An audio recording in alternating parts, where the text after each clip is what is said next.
Hello and welcome back to Something About It. I'm your host, Bree, and I'm so happy to be back on the podcast. I'm sorry that last week there was not a new episode. I have felt like a chicken with no head on because I am posting 12 videos back to back on YouTube the first 12 days of December. I've never done anything like that. Honestly, 12 videos, it would be a miracle for me to have that done in 3 months. So in 12 days is crazy.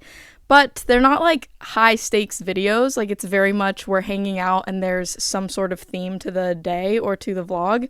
So I just posted day 2 today.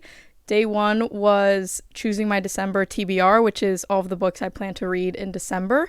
And that one was honestly really funny because I had my dog Bluey, pick a book for me. I put his favorite treats at the moment. They're literally just like 100% beef meatballs and they're freeze dried. So they're like hard little meatballs. And I put one on each book and I chose for him to choose a classic literature. So it was Emma by Jane Austen or Little Women by Louisa May Alcott. King was supposed to pick Little Women because I really wanted to read Little Women this month, and he chose Emma. So instead, I am now reading both Emma and Little Women this month. I always, the thing that got me into reading was 11th grade American literature class, The Great Gatsby, Catcher in the Rye. I just loved having to learn books for the sake of analyzing them and taking tests and writing essays. That was my favorite thing in school. So those type of books being what got me into reading make it so I still have a deep love in my heart towards classic literature, and I've never read most of the classics. So the last classic I believe I read was Pride and Prejudice by Jane Austen, or I can't even remember. I read Voltaire by Candide, which was a crazy book. Such an ironically hilarious book, but not really. If you're a book girly, it's not the vibes that you're thinking. But I love classic literature. So this month is definitely a stretch for books. I'm not doing quantity, but I'm doing just such different vibes for myself. Emma by Jane Austen, Little Women, and then we have A Tree Grows in Brooklyn by Betty Smith, which I can't remember if that was written in the 1940s or in 2006. Very different vibes, but a historical fiction nonetheless, coming of age story. And then what else? My TBR is over here. Good Spirits by B.K. Borison. That came out a couple months ago and it was my book of the month pick. What else? It's Different This Time by Joss Richards. That follows a main character actress girl who is moving from LA to New York, and she lived in this beautiful brownstone apartment when she was in New York, and she just became the inheritance of the man who owned it gave it to her and her ex-roommate, and him and her are not on speaking terms. So I'm very early on in the story, but it's very clear they're gonna have to live together if it's following the classic rom-com tropes we all love and know. So I've got a stacked month, but tomorrow I leave for Guatemala. I have not visited my family in Guatemala since I was 18 years old, and I am 25 now, so I was a literal child when I last was there, and I haven't spoken Spanish in so long. I'm really, really, really excited to go, but it feels honestly crazy that I haven't been in so long, and I'm so excited that Lyndon is coming as well because he's never met my extended family, and he lived in Mexico for a couple years. So Mexico and Guatemala are bordering countries to one another in Central America, so he had to learn Spanish back in the day when he lived there, and I'm excited because I never hear him speak Spanish. I feel like it's going to be exposing for both of us to be trying to keep up in Spanish, but most of my cousins all speak English, so it'll just be my aunts and uncle that he has to keep up with. But super excited. It's just been a crazy push because I knew a couple months ago that I wanted to do 12 days of Bookmas. I think next year I'm going to commit to doing the whole month of Vlogmas.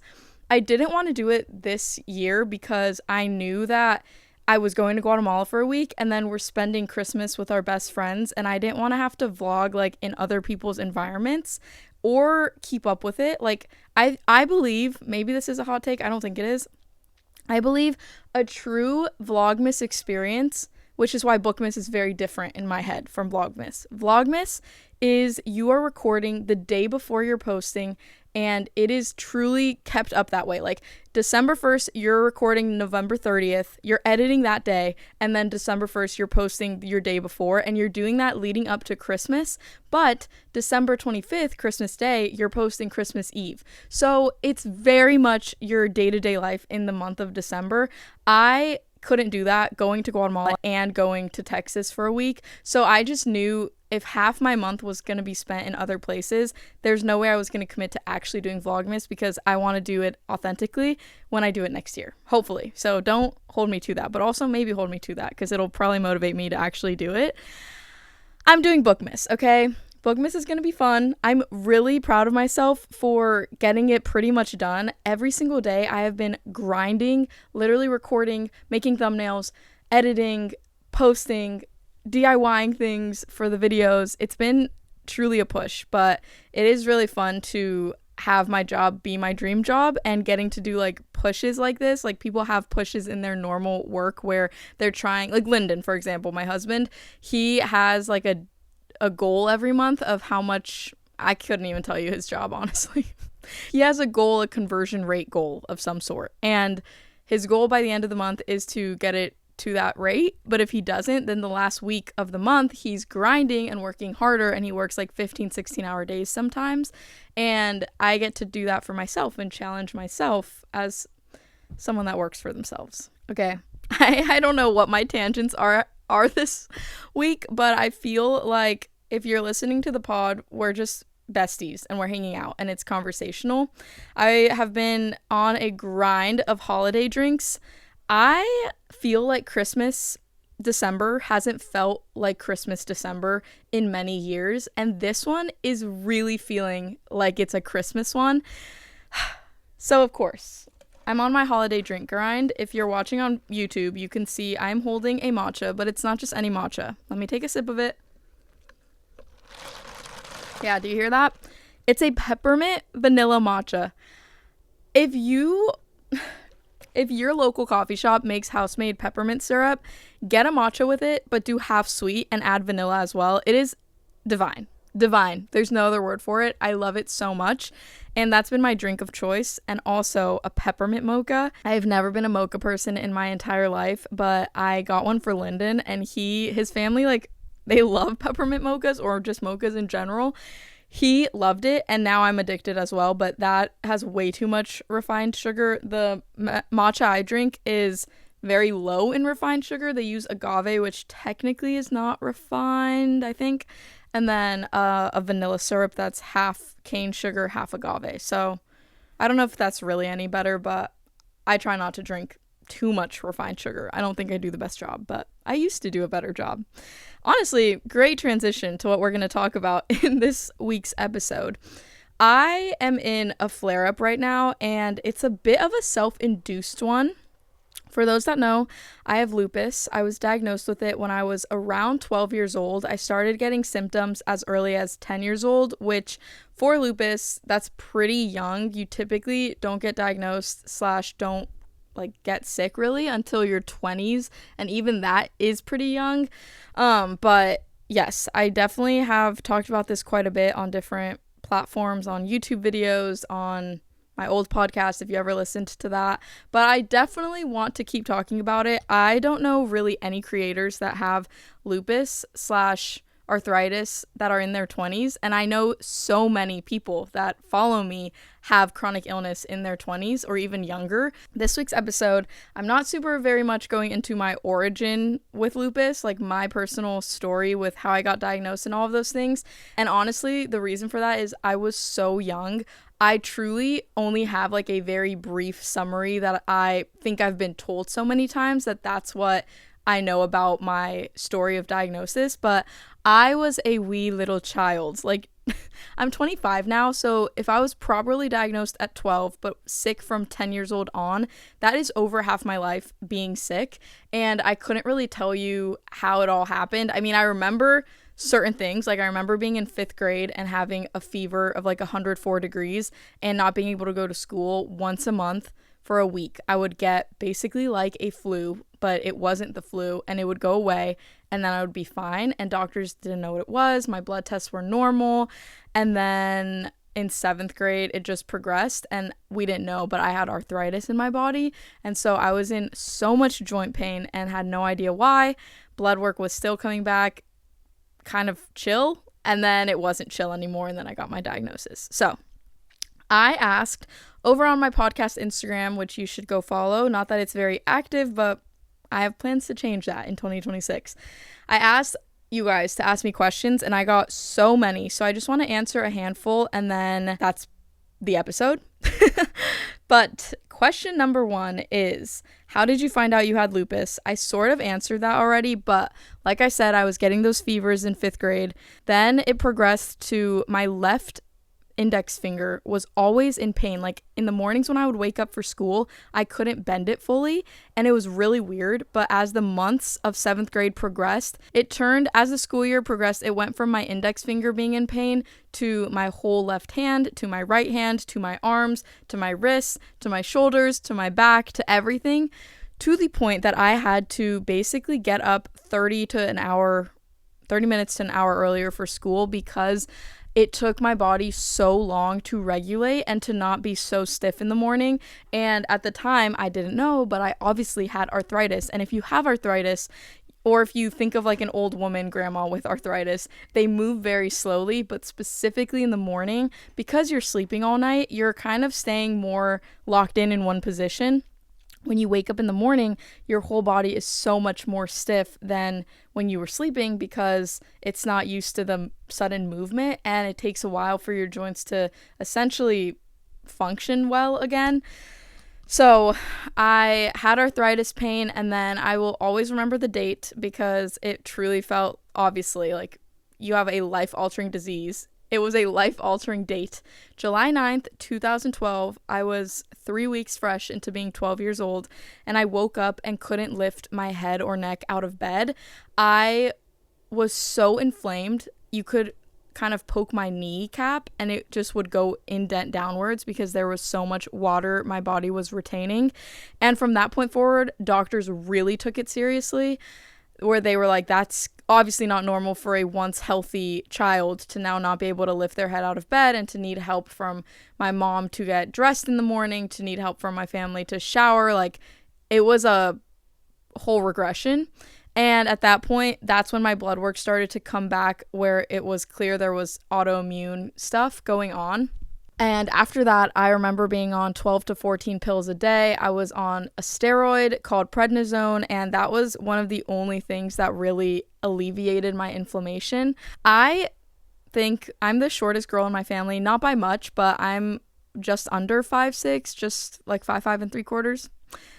If I wasn't on steroids at 12, 13 years old, I believe I would have been taller, but I like my height. It's just funny that I could have been taller. RIP. But that's kind of how I figured out I was sick. And then a couple years after that, they wanted to figure out how much the lupus was affecting my organs. And so I got a biopsy done, and yeah, a bunch of tests. And here we are, 13 years later, lupus. Next question. Let me see. Okay, you guys, I love you guys. That's just something I have to say. You're all so supportive, and I love how on our version of the internet, you either have chronic illness or you have a bestie with chronic illness. So many of you asked, how, as a friend, what do you wish, if anything, we did in the middle of a flare-up? What's the best way to show your chronically ill bestie you care? Like, so many questions like that from friends of people with chronic illness. I just love that so much, because I think one of the hardest things for me personally is how isolating it feels to be sick. The times I'm really sick that really get me downcast and sad are when I just feel so isolated from community, because I can't be as social as everyone else. I can't show up to things. I can't always drive long distances to see friends or go to events or just show up for friends the way I emotionally want to. I can't physically do that. And as someone who's been sick from 12 to 25, I can say, for my own personal experience, being misunderstood in friendship has been the hardest part for me, and it's something I constantly, at least once every 6 to 8 weeks, will just have like a cry about to Lyndon, just in that I get sad. I wish that I had not quantity of friend, but just deep quality of friendship that cared to know more about my condition and actually just checked in more. So to answer the question of what's the best way to show your chronically ill bestie you care, I would say the one thing you assume everyone else is doing is the one thing your chronically ill bestie needs you to do. As a person that is caring, you assume everyone is that way. So you assume that other friends are checking in on this friend and asking how they're doing or how their pain is. And the reality is very, very, very few people are checking in that way. I have one friend that actually asks that very, very frequently. I'm talking 1 to 2 times a week. Everyone else, it doesn't really come up unless I bring it up. For example, if I'm in a flare up and I bring up that I have been really sick, then I'll get asked how I'm doing, but it's prompted by me first. So I would say asking how your friend is doing, and then I don't know, a sweet gesture, something that I invested in, which sounds so silly, is every single day when I was way more sick, like 2023, I would go to my local coffee shop every day and buy a coffee, which sounds crazy, but I would do that probably 5 times a week. And you guys can judge how much money I spend on coffee. It is true, I spend a lot of money on coffee, but I don't spend a lot of money elsewhere. I am obviously blessed to have brands send me things, so my consumption in cost tends to be more minimal than obviously someone that is buying all the things that they own. Especially in 2023, I was doing full-time ministry, so I was not spending money. I was quite frugal. However, I would spend my $5 to $6 a day on a drink, and I stand by that for myself. I lived with a married couple, and the woman I lived with also had chronic illness, and she told me, you should buy your coffee every day because it is a joy you look forward to doing every day, and you do not have like endless joy in your day when you're suffering constantly with chronic illness. So once she said that to me, I just felt so validated to do that and to spend that money. So as a friend, if you have an extra $5, $6 that you want to Venmo to your chronically ill friend for them to go get a tea or a coffee or just a little random act of kindness like that, I think those things are the things that go the farthest in being there for your friend. And obviously just being a broken record and asking how they're doing, maybe their answer is the same every single time you ask, but that to me would mean the world, honestly. So that's my answer. I'm sure a great other answer would be to ask your friend how it would be best to show up for them, because maybe their love language is super different than mine. I think mine is words of affirmation, so being checked in on means a lot to me. But maybe theirs is something else, like acts of service. So coming over, I know one of my friends that has chronic illness, our other friend Libby used to live with her, and she would literally do her laundry for that friend that was so sick and muscles and joints and everything hurt. So there's so many ways to show up, and any way is appreciated. But I love that multiple of you asked that question. That just is so sweet and means so much to me as a chronically ill person, that other people with chronically ill friends would ask that and want to show up for them. Next question.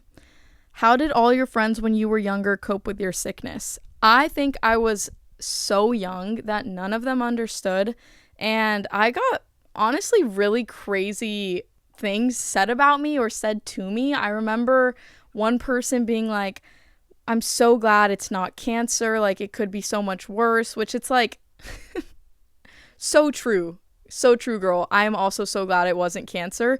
But is that not a little odd to say to a 12-year-old? I feel like it was odd. That one stood out to me. Another one was this boy in my grade.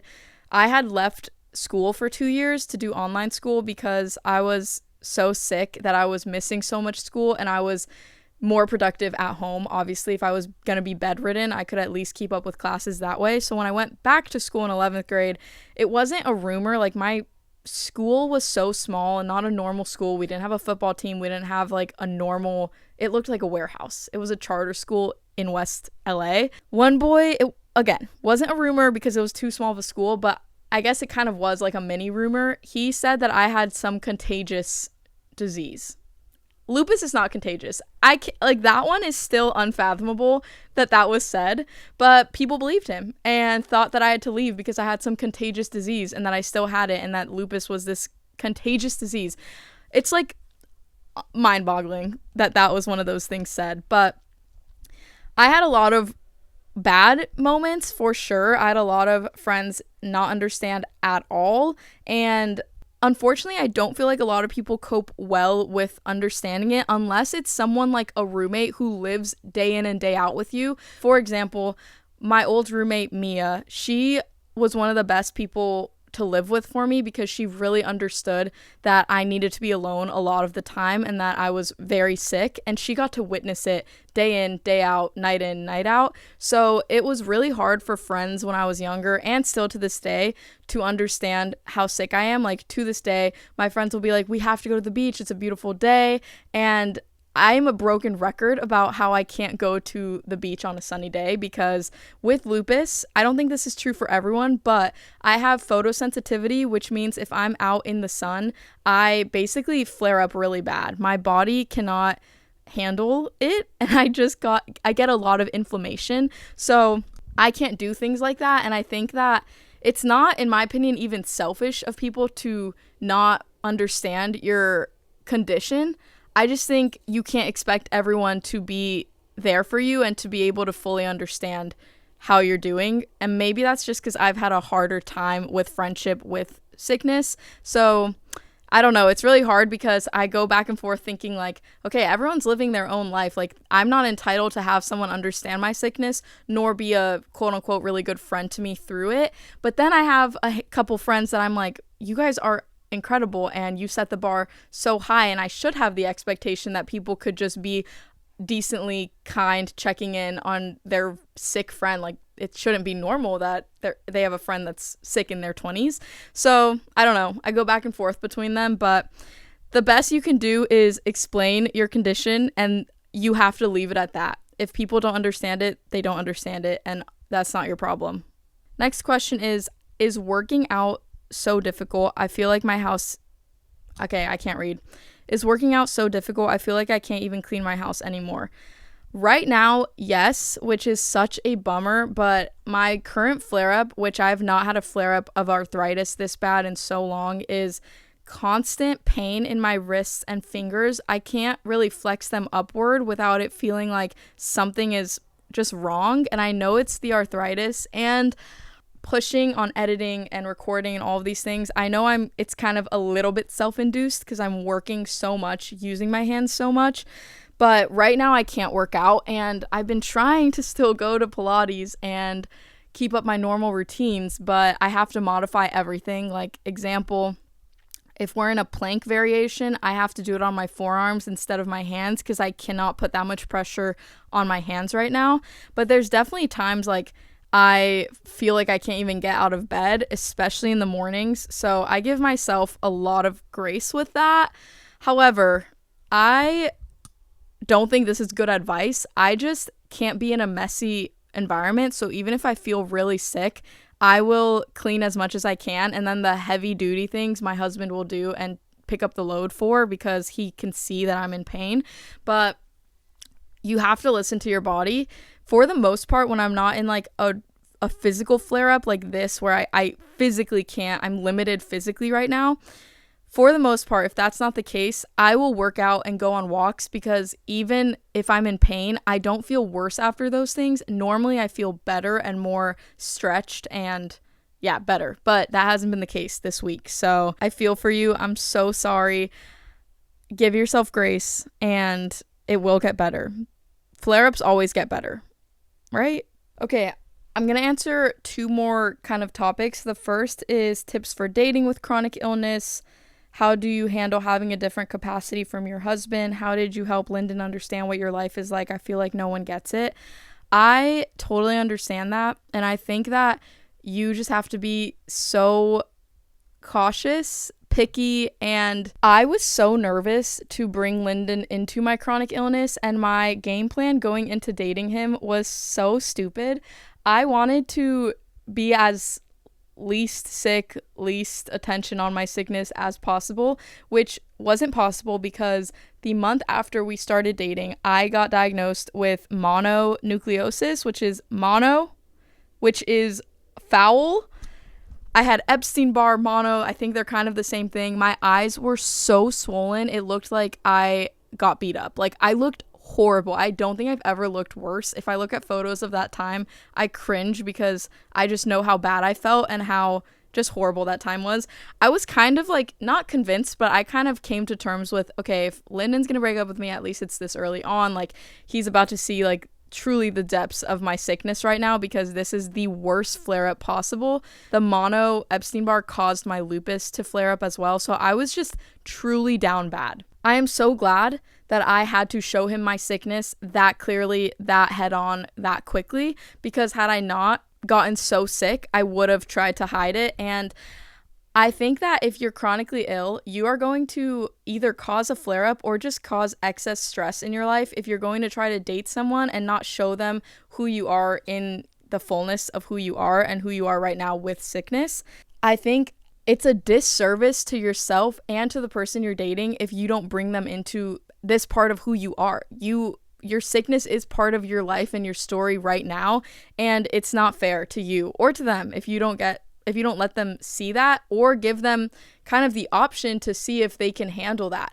I think it says a million things about the person if they can't handle you being chronically ill, and it says nothing about you. It says nothing about your worth, nothing about you being enough. You have something that requires more attention and more care, and if someone doesn't want to be the person giving you that attention and care, someone else will come and do that for you, and you deserve someone that wants to make your life easier and be there for you through everything.